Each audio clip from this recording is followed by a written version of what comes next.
Kota Medan, Bapak Dr. Haji Hasan Mansur MAG. Yang terhormat segenap Dewan Juri, dan yang saya banggakan, teman-teman seperjuangan fisabilillah. Assalamualaikum warahmatullahi wabarakatuh. Alhamdulillahirabbil alamin, wassalatu wassalamu ala asrofil anbiya'i wal mursalin wa ala alihi wa sahbihi ajma'in. Amma ba'd. Pertama-tama marilah kita panjatkan puja dan puji syukur kita atas kehadiran Allah Subhanahu wa taala yang telah memberikan nikmat kesehatan dan kesempatan sehingga kita dapat berkumpul di tempat yang kita cintai ini dalam keadaan yang sehat walafiat. Selawat bertandaikan salam tak lupa pula kita haturkan kepada sang junjungan alam, yakni baginda Nabi besar Muhammad sallallahu alaihi wasallam, yang telah membawa kita dari alam kegelapan menuju alam yang terang benderang, dari alam kebodohan menuju alam yang penuh berilmu pengetahuan, seperti yang dapat kita rasakan pada saat yang berbahagia ini. Hadirin, teman-teman yang dirahmati oleh Allah Subhanahu wa taala, di zaman serba modern saat ini, kemajuan teknologi semakin berkembang pesat. Internet tidak dapat dipisahkan dari pengguna media sosial dengan terwujudnya Facebook, Twitter, Instagram, TikTok, dan lain-lain sebagainya. Hadirin, generasi sekarang hanya bisa menggunakan media sosial sebagai media hiburan saja. Sedikit sekali masyarakat yang menggunakan media sosial untuk hal yang berguna. Pengaruhnya adalah generasi sekarang mulai melakukan perbuatan-perbuatan tercela seperti berjudi, berpacaran, bahkan mencuri.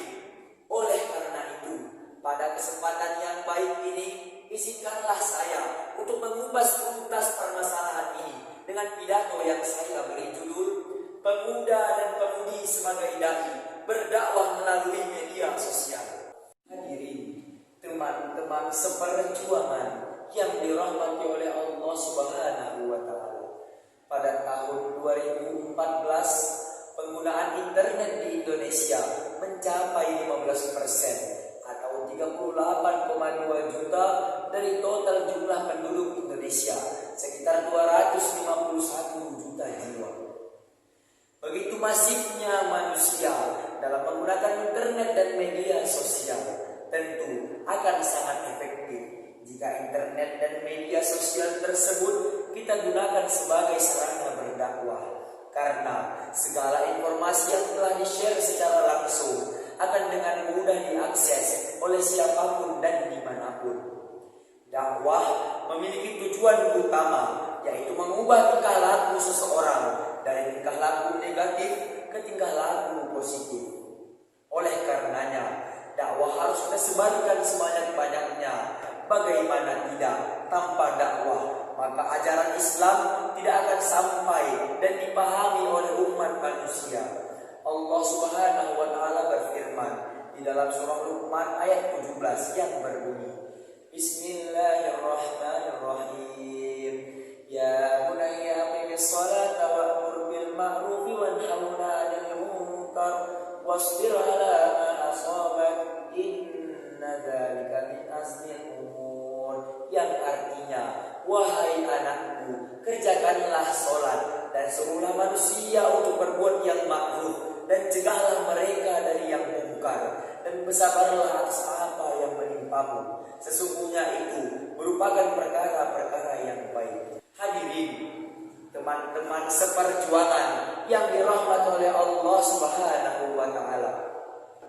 Dari ayat tersebut Allah Subhanahu wa taala menceritakan kisah Luqman yang memerintahkan kepada anaknya untuk berdakwah dan bersabar atas apa yang menimpanya. Lantas hadirin, mengapa kita tidak mencontoh dan meniru perilaku tersebut? Hal tersebut dikarenakan remaja dan pemuda kita sudah terpengaruh dengan media sosial. Teman-teman, Apakah yang sudah kita lakukan untuk agama melalui media sosial? Apakah kita sudah melakukan hal yang baik untuk agama tersebut? Coba kita renungkan hadirin, apa yang sudah kita lakukan kepada agama ini. Oleh karena itu, mulai sekarang marilah kita menggunakan media sosial untuk berdakwah ke segala penjuru dunia. Karena Rasulullah SAW sangat menyukai orang-orang yang menyebar kebaikan, karena akan mendapat pahala yang besar. Sebagaimana Rasulullah SAW bersabda, "Man dalla ala khairin falahu mislu ajri fa'ilihi." Barang siapa yang menunjukkan suatu kebaikan, maka baginya pahala sebanyak orang yang mengerjakannya. Hadirin, teman-teman seperjuangan yang dirahmati oleh Allah Subhanahu wa taala. Sayangnya, semakin lama semakin sulit cara yang dilakukan untuk menyebar dakwah. Oleh karena itu, kita harus mencari alternatif lain untuk berdakwah, yaitu dengan menggunakan media sosial. Di era pesatnya perkembangan media sosial saat ini, tidak menutup kemungkinan pemuda dan pemudi Islam dapat membangkitkan kejayaan Islam. Pemanfaatan media sosial juga harus disertai dengan sifat yang arif dan bijaksana. Salah satunya adalah dengan berdakwah. Mari para pemuda dan pemudi penerus bangsa, kita sebarkan dakwah ke seluruh penjuru dunia, agar seluruh penjuru dunia tahu bahwasanya Islam tidak hanya terkurung di lubang yang sempit tanpa informasi dan komunikasi yang luas. Kita buktikan bahwa pemuda dan pemudi Islam saat ini dapat mengembalikan kejayaan Islam. Takbir. Hadirin, teman-teman seperjuangan yang dirahmati oleh Allah Subhanahu wa taala. Mungkin cukup sekianlah yang dapat saya sampaikan. Semoga para pemuda dan pemudi sebagai dai dapat menyebarkan dakwah fisabilillah. Saya memohon maaf atas segala kekurangan dan kesalahan. Saya akhiri. Wassalam.